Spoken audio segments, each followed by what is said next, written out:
Friends, నేను వడలోకి కొత్తిమీర చట్నీ చేస్తున్నాను. నేను పెద్ద సైజు కొత్తిమీర కట్ట తీసుకున్నాను. ఫ్రెండ్స్, కొత్తిమీర చట్నీకి కావాల్సిన ఇంగ్రీడియంట్స్ నేను ఒక 6 టమాటాలు తీసుకున్నాను, 5 పచ్చిమిర్చి తీసుకున్నాను, కొద్దిగా అల్లం ముక్క, అలాగే కొంచెం కరివేపాకు. ఇప్పుడు వీటినన్నిటిని కట్ చేసి పెట్టుకుందాం. ఇప్పుడు మనం ఇవన్నీ ఫ్రై చేసుకోవడానికి తగినంత ఆయిల్ వేసుకున్నాము. ఆయిల్ వేడైందండి. ఇప్పుడు ఇందులో పచ్చిమిర్చి ముక్కలు వేసుకుందాము.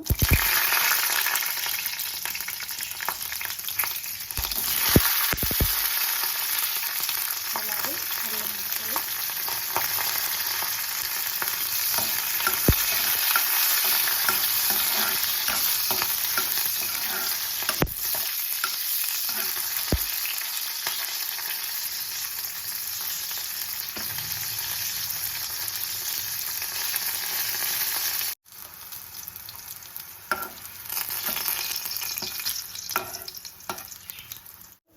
కొత్తిమీర,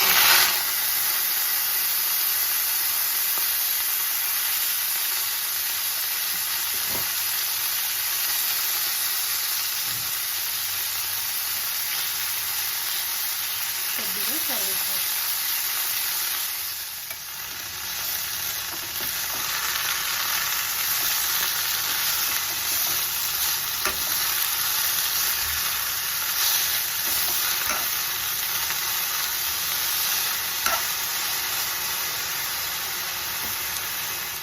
పచ్చివాసన పోయేంత వరకు వేపుకోవాలి.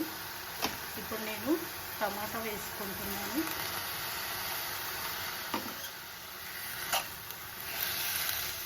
మీకు నచ్చితే అల్లం వేసుకోండి, లేదంటే వెల్లుల్లి వేసుకోవచ్చు.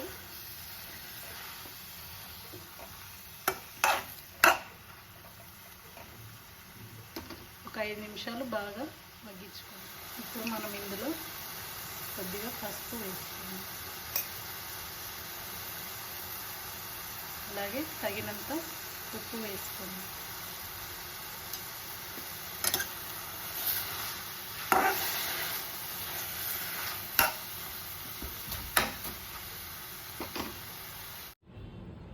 ఇప్పుడు మిక్సీకి వేసుకుందాం. చూసారు కదండి కొత్తిమీర చట్నీ. ఇది టిఫిన్లోకి, చపాతీలోకి, రైస్లోకి చాలా బాగుంటుంది. చాలా సింపుల్గా చేసుకునే చట్నీ. తప్పకుండా మీరు ట్రై చేయండి. అలాగే షేర్ చేయండి, సబ్స్క్రైబ్ చేయండి, కామెంట్ చేయండి, అలాగే బెల్ ఐకాన్ కూడా నొక్కండి. ఓకేనా?